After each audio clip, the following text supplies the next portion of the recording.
Linguistic influence.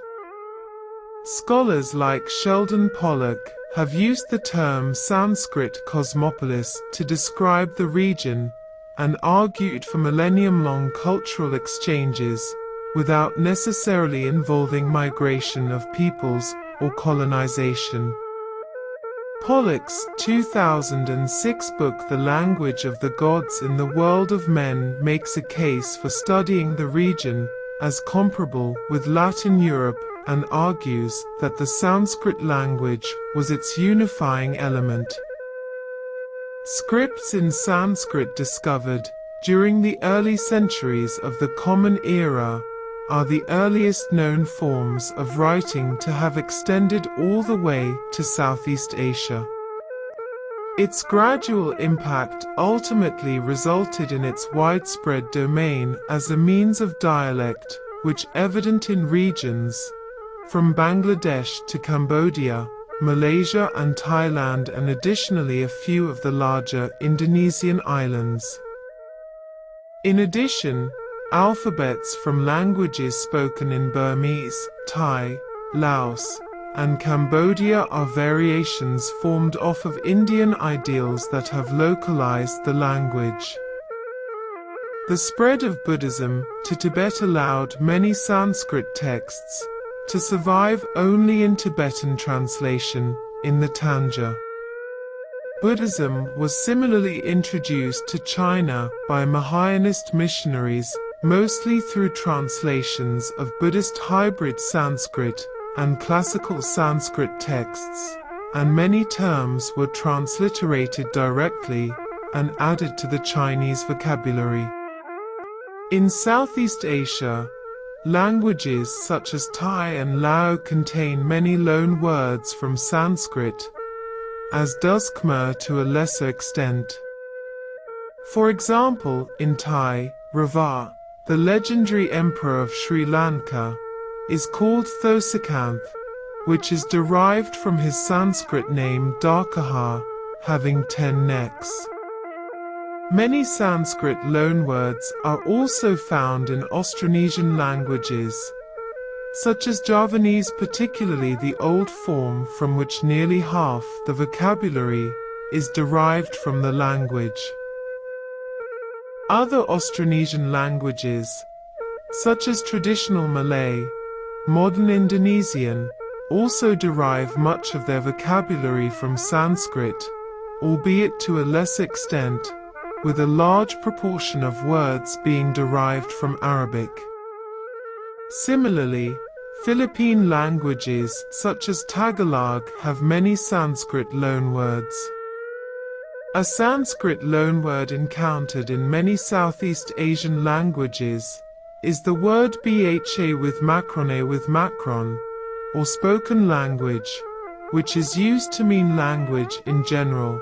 For example, Bahasa in Malay, Indonesian and Torsig, Boso in Javanese, Sundanese and Balinese, Fasa in Thai and Lao, Basa in Burmese, and Fayasa in Khmer.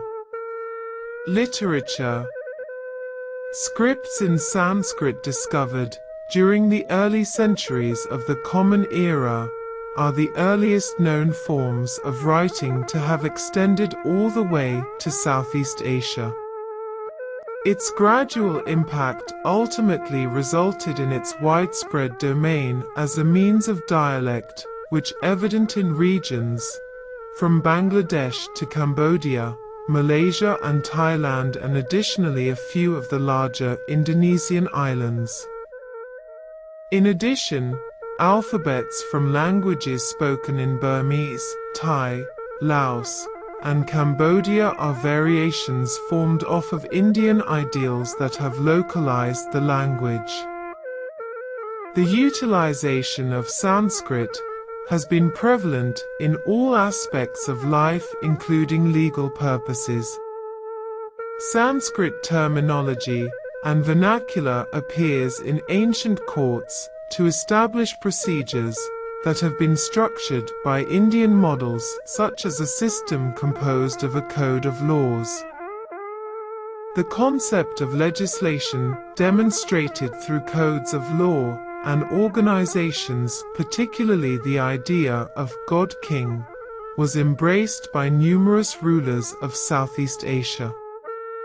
The rulers amid this time, for example, the Linai dynasty of Vietnam, once embraced the Sanskrit dialect and devoted sanctuaries to the Indian divinity, Shiva. Many rulers following even viewed themselves as reincarnations or descendants of the Hindu gods. However, once Buddhism began entering the nations, this practiced view was eventually altered. Linguistic commonalities. In the Malay archipelago, Indonesian, Javanese and Malay have absorbed a large amount of Sanskrit loanwords into their respective lexicons. Many languages of native lowland Filipinos, such as Tagalog, Ilocano, and Visayan, contain numerous Sanskrit loanwords.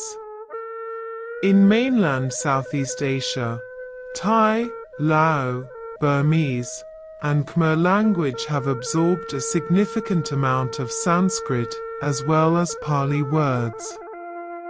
Many Indonesian names have Sanskrit origin, e.g. Dewi Sartika, Megawati Sukarno Putri, Susilo Bambang Yudhoyono, Tuku Wisnu.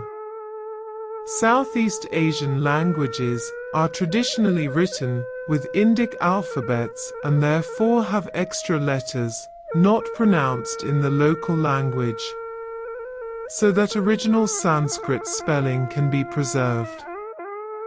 An example is how the name of the late king of Thailand, Bhumibol Adulyadej, is spelled in Sanskrit as Bhumibol, yet is pronounced in Thai as Phumipon, using Thai Sanskrit pronunciation rules since the original Sanskrit sounds do not exist in Thai. Toponyms. Suvarnabhumi is a toponym that has been historically associated with Southeast Asia. In Sanskrit, it means the land of gold. Thailand's Suvarnabhumi Airport is named after this toponym.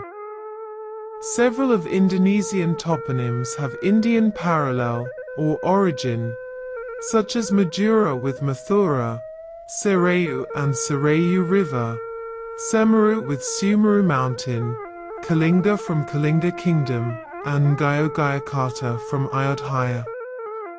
Siamese ancient city of Ayutthaya also derived from Ramayana's Ayodhya. Names of places could simply render their Sanskrit origin, such as Singapore, from Singapura, Singhapura the Lion City, Jakarta from Jaya and Kreta, complete victory.